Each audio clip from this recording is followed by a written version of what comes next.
We need fresh perspectives for our next launch, she explained during my termination. Someone who understands current market trends. My name is Tyler, 41 years old, lead product designer at Arcform Outdoor Gear in Minneapolis for 7 years. Or at least I was until that Thursday morning, when Elena called me into her office with Heather from Human Resources already seated beside her. I'd felt it coming for months.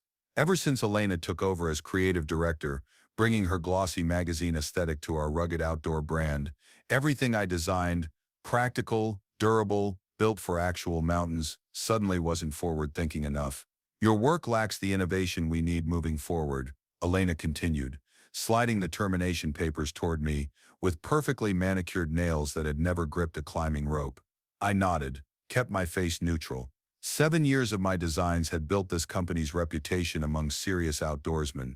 The Pathfinder series backpacks were my creation. The modular jacket system that won 2 international design awards, mine, but none of that mattered now. I thanked her for the feedback, packed my sketchbooks, unplugged my tablet, and walked out.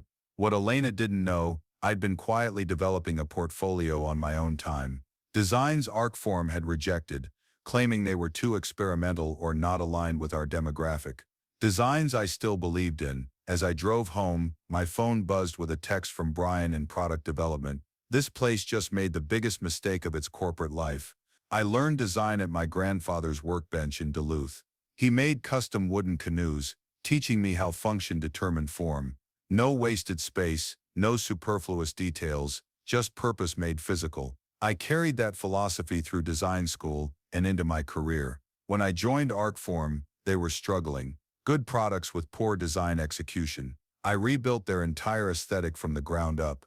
The CEO back then, James, understood what I was doing. Make stuff that works first, looks good second, he'd said.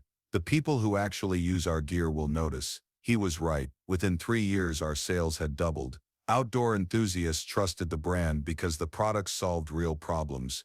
The Pathfinder backpack line balanced weight distribution so perfectly that professional guides specifically requested them for extended treks. The thermal shift jacket system adapted to temperature changes without adding bulk, award-winning innovation born from understanding actual needs. Then James retired. The company brought in Vivian as CEO, who hired Elena from the fashion industry to elevate the brand. Suddenly meetings were about aesthetic direction rather than performance specs. My designs were questioned, then sidelined. The newer designers, mostly fresh graduates with digital portfolios but no field experience, started getting the prime projects. 3 months ago, I submitted concepts for our next generation of weatherproof gear. Elena dismissed them as uninspired. The following week, I saw her present remarkably similar concepts to the executive team, credited to Justin, her recent hire from a luxury brand. That night, I called Thomas, an old friend who'd moved to Ridgeline Supply, Arcform's biggest competitor, as their materials specialist. When I explained the situation, he asked about my contract. No non-compete, I explained. James thought they were unethical. Thomas went quiet for a moment. Interesting. Very interesting. The termination package was generous enough. 3 months' salary and extended benefits, professional courtesy for 7 years of service. I signed the papers without argument and drove home in silence. My apartment felt different that afternoon, smaller yet somehow more open. I sat at my drafting table and spread out the sketches Elena had rejected over the past year. There were 12 collections in total, each one meticulously detailed, each solving specific problems for serious outdoor enthusiasts. Rain tapped against the window as I studied them. I'd been designing as if I still worked for the old Arcform, the one that valued function and durability, but that company didn't exist anymore. It had become something else, chasing trends instead of serving needs. My phone rang at 7 p.m. Melissa Hargrove, creative director at Ridgeline Supply. Thomas had mentioned I was available. She said I was the real talent behind Arc's golden years and asked if I had anything worth looking at. They were planning their fall collection and could use some fresh thinking. I looked down at my rejected concepts. I told her I might have a few ideas. After we hung up, I spent 3 hours refining 6 designs, not changing the core concepts, just sharpening the presentations. At midnight, I emailed them to Melissa with simple notes explaining the functionality behind each one. Then I went to bed and slept better than I had in months. The next morning I woke to an email from Melissa. My office, 10 a.m., bring your contract terms. I showered, dressed in my field jacket and boots rather than office clothes, and drove to Ridgeline's headquarters across town. The receptionist led me straight to Melissa's office, a space cluttered with material samples and prototype gear, not sleek and minimal like Elena's. Melissa had pinned printouts of all 6 of my designs to a corkboard. She told me these solved problems they'd been chasing for 2 seasons, especially the centerpiece of my collection, a modular weatherproof system that adapted to different conditions without sacrificing mobility. She asked how soon I could start, and I told her I was available immediately. She nodded once, saying they were going to move fast on these. Very fast. For the first time since Elena arrived at Arcform, I smiled. 1 week into my new position at Ridgeline, I got a call from Peter, Arcform's production manager. We'd worked closely together for years, solving manufacturing challenges, finding the balance between innovative design and practical production. He told me unofficially that things were falling apart. Justin's designs looked good in renderings, but were a nightmare to manufacture. Materials didn't flex the way he thought they should. The prototype backpacks were coming in 2 pounds heavier than specified. I told him it wasn't my problem anymore, though a part of me still cared. Peter continued, saying Elena was claiming I'd left the team without proper documentation on my production processes. She was telling executive leadership that I'd sabotaged the transition. That made me sit up straight. A complete lie. My blood ran cold. This wasn't just about moving on. Elena was actively undermining my professional reputation. Against my better judgment, I emailed Vivienne requesting a meeting to clear the air. She agreed to coffee the next morning. The cafe was busy, which I thought would be good. Neutral territory, public place. Vivienne arrived 10 minutes late, already looking at her watch. I was direct. I told her I'd heard Elena was suggesting I deliberately left the team without proper documentation, which was untrue. All my files were organized in the shared drive, and I'd personally trained Justin on my process before I left. Vivienne nodded, her expression unreadable. She mentioned Elena thought I might get defensive about this. Then came the thinly veiled threat. The outdoor industry is small. I'd hate to see your reputation damaged by this unpleasantness. The message was clear. Stay quiet or we'll make this difficult for you. I carefully told her I appreciated her concern, but I'd hate for Arcform to waste production resources on designs that couldn't actually be manufactured effectively. Her eyes narrowed slightly as she said they'd manage their production challenges internally, and she hoped I'd be discreet about company matters going forward. She left. My phone buzzed with a text from Melissa. Contracts ready. We want to move fast on your weatherproof collection. I looked back at Vivienne's retreating figure. She had no idea what was coming. 3 days later, I received a certified letter from Arcform's legal department. She were reviewing my employment history regarding potential confidentiality concerns. The letter carefully avoided making direct accusations, but implied I might have violated company policies. I showed it to Melissa, who immediately handed it to Ridgeline's legal team. Their counsel explained after reviewing it that this was a standard intimidation tactic. They had no case. The designs I was creating for Ridgeline were original, and I had no non-compete clause. They were trying to scare me into backing down. When I asked if I should respond, they said they'd handle it. That evening, the lawyer sent a simple, devastating reply to Arcform. We have extensive documentation of Mr. Graves's rejected designs while at your company, along with the dates they were submitted and subsequently dismissed. We would welcome the opportunity to compare those with your current product development timeline in court. 2 days passed with no further communication from Arcform. Then Peter called again, asking what I'd done. Elena had a closed-door meeting with legal and came out looking like she'd seen a ghost. I said nothing. The truth was doing all the talking necessary. 2 days later, Thomas invited me to lunch. We met at a burger place downtown, far from both our company's headquarters. He showed me Arcform's internal marketing brief for their fall collection, which he'd somehow obtained. I stopped cold when I saw the mock-ups. They were my designs, the exact concepts Elena had rejected 6 months ago. now rebranded as the Elevation series with Justin's name listed as lead designer. They were planning to launch in September with a full marketing push.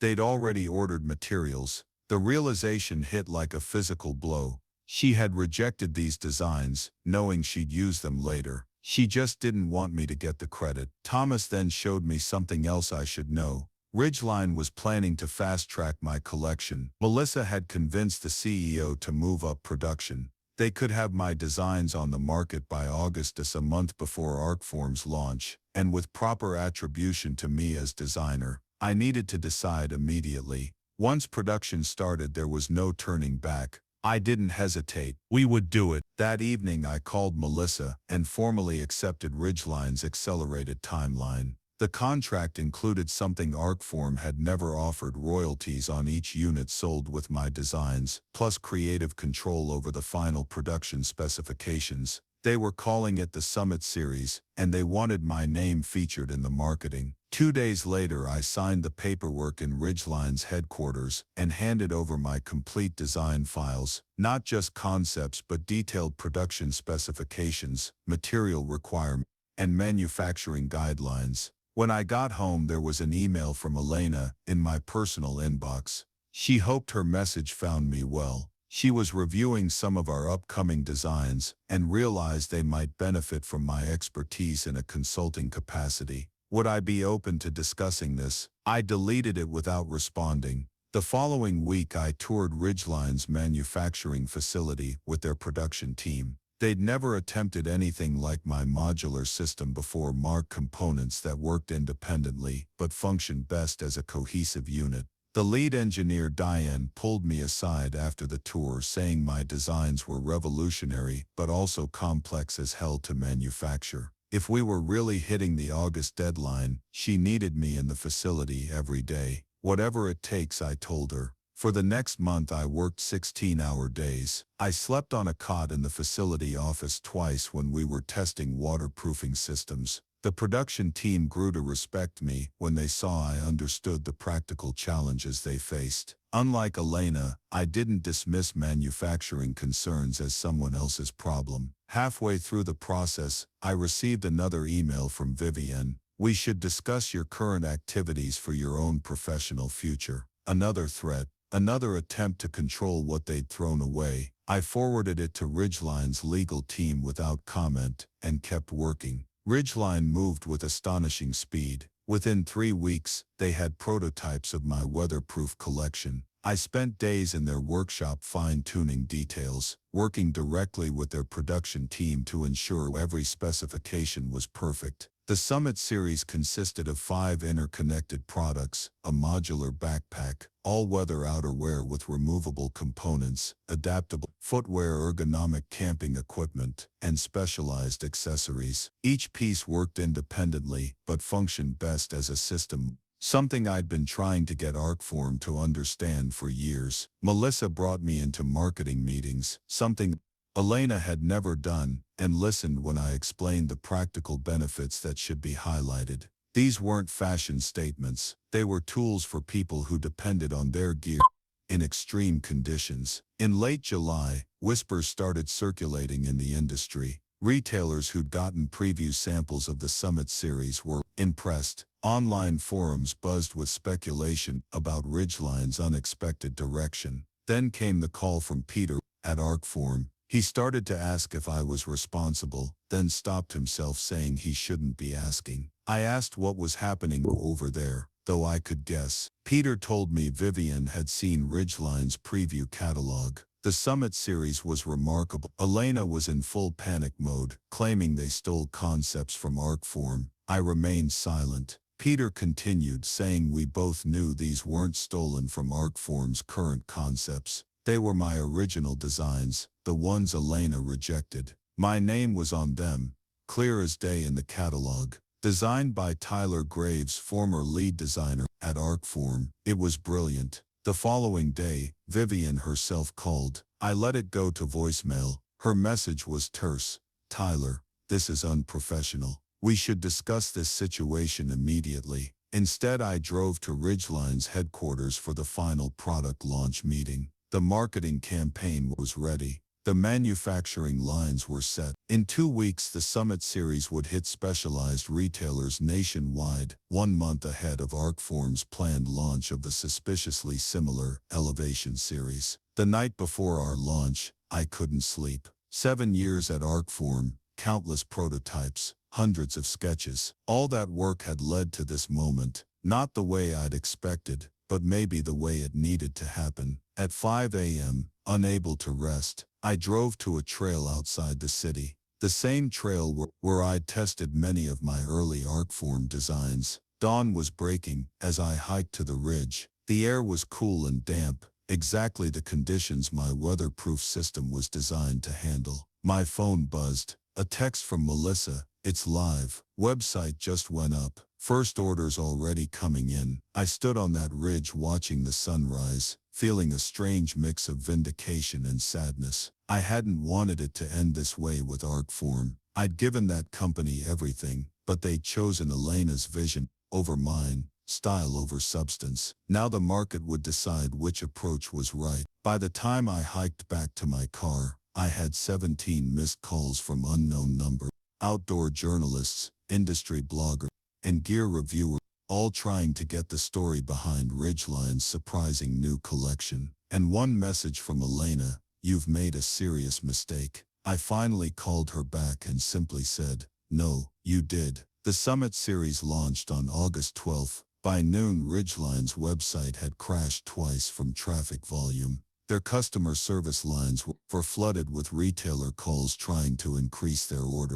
I watched it unfold from Melissa's office as outdoor magazines and gear reviewers published their advanced reviews. Revolutionary, game-changing, sets a new standard. My name appeared in every article. 3 days after the launch, Outside Magazine ran a feature comparing the Summit series to leaked images of Arcform's upcoming Elevation series. The headline said it all: separated, but the curious case of two identical product lines. The article didn't explicitly accuse Arcform of theft, but it raised questions about the timeline, noting that I had designed both collections. Though Arcform was crediting Justin for their outdoor forms exploded with speculation. Industry insiders who knew me from trade shows connected the dots immediately. Social media filled with side-by-side comparisons and pointed questions about intellectual property. Vivian called again. This time I answered. She began without greeting, saying this was completely unacceptable. I had deliberately undermined their company. I replied calmly that I designed products for a company that hired me to do exactly that. Products they were now selling under someone else's name. She threatened legal options. I pointed out that I had emails from Elena rejecting these exact designs 6 months ago. What would a court make of the fact that they were now producing them with someone else's name attached? Silence stretched between us. You should have valued what you had, I added quietly. Good luck with your launch. The following week, Arcform announced they were postponing the release of their Elevation series for additional refinement. Industry analysts saw it for what it was: a retreat. By October, the Summit series had broken all previous first quarter sales records for Ridgeline. My royalty checks reflected the success, already exceeding my annual salary at Arcform. Melissa promoted me to design director, giving me a team of 6 designers and complete creative control over our next 3 seasonal collections. Thomas transferred from materials to join my department as technical advisor. Arcform eventually released a hastily redesigned collection that bore little resemblance. Their stock price dropped 8% the following quarter. I ran into Elena at an industry conference in Denver that week. She was at the bar, alone, nursing a drink as I walked past. She congratulated me on my success, though her voice carried no warmth. When I said nothing, she added that I could have stayed and fought for my designs, asking why I didn't. I considered this for a moment, then told her some places don't deserve the fight. She flinched slightly, then composed herself, informing me Vivian was stepping down next month. The board had asked her to take over temporarily. I almost felt sorry for her. Almost. I wished her luck and meant it. The industry needed strong companies. 6 months later, I received an unexpected package. It contained all my original sketchbooks from my time at Artform, along with a handwritten note from Peter. These belong to you. Elena's gone. Just thought you should know. I opened one book to a concept I'd drawn 3 years earlier. A modular tent system for extreme weather conditions, something I'd never shown Elena. That evening, I called Melissa. I had an idea for our winter collection. The following spring, Ridgeline's stock value had doubled. Artform announced they were I didn't follow the news too closely. I was too busy designing what came next. Sometimes at night, I still think about my years at Artform, not with bitterness anymore but with clarity. They taught me something valuable, just not what they intended. In this industry, in life, your work speaks for itself when given a chance. Elena tried to silence mine, but in doing so, she only amplified its voice. The best revenge wasn't in proving her wrong, it was in finally finding a place that recognized what I'd known all along, that good design isn't about following trends, it's about solving real problems for real people, and that, in the end, is what endures.